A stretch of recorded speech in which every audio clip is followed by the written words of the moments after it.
Hi, Rose. I am a military spouse as well. My husband was active duty for 10 years, but for our family and our situation, it worked best for him to get out of active duty just based on how much he was deploying, and he joined the National Guard. So we're based now in the National Guard, and he's active duty, has like an active guard job that he does day to day now.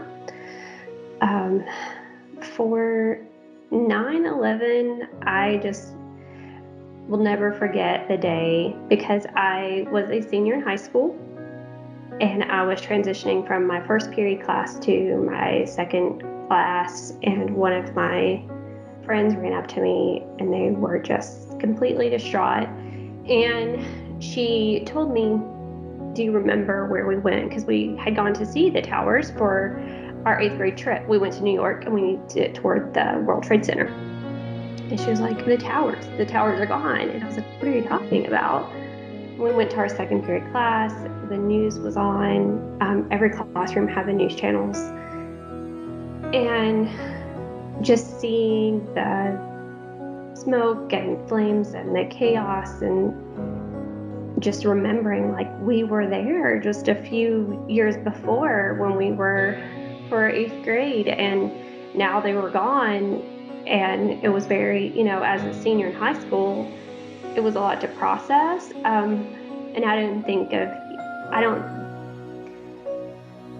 the time, I didn't grasp the whole gravity of the situation. I knew it was big.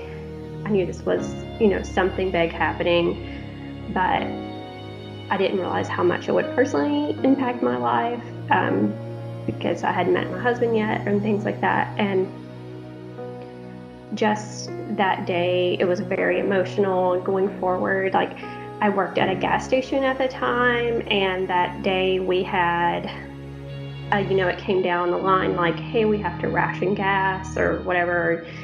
And people were capped on how much gas they could buy at a time. And I had lots of people yelling at me as like a 17-year-old about how much gas they could buy. But some people were very nice. My managers were super nice about it. And they're like, this isn't, we just have to do what we can. We don't know what's going on. We're just following orders. And it was kind of a big day. And I just remember at the end of the day just thinking like, this is big, something's happening.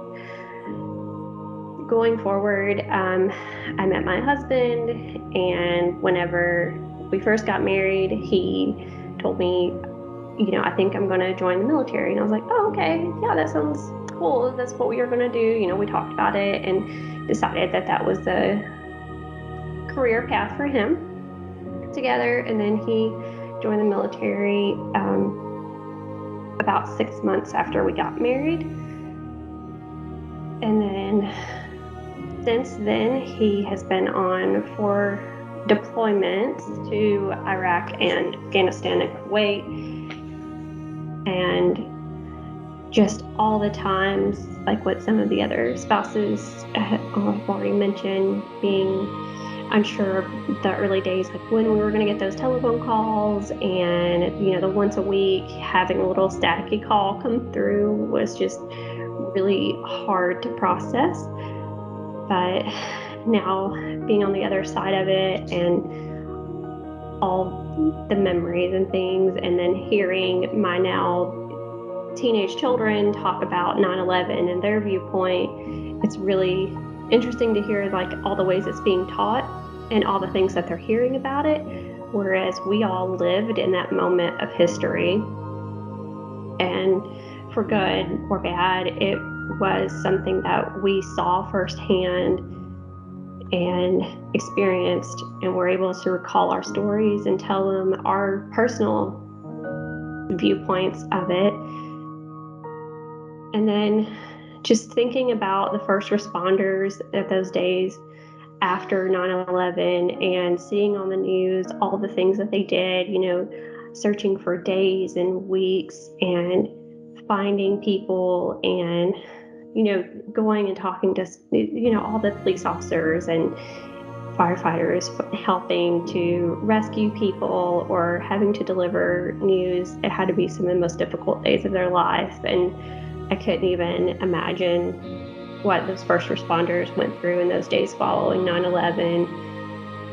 And it just makes me forever grateful for all the things they did then and all the things that they're doing now with their fight with COVID and trying to help out to navigate that. So I'm just very grateful for all of our military and our first responders who help us out then and now.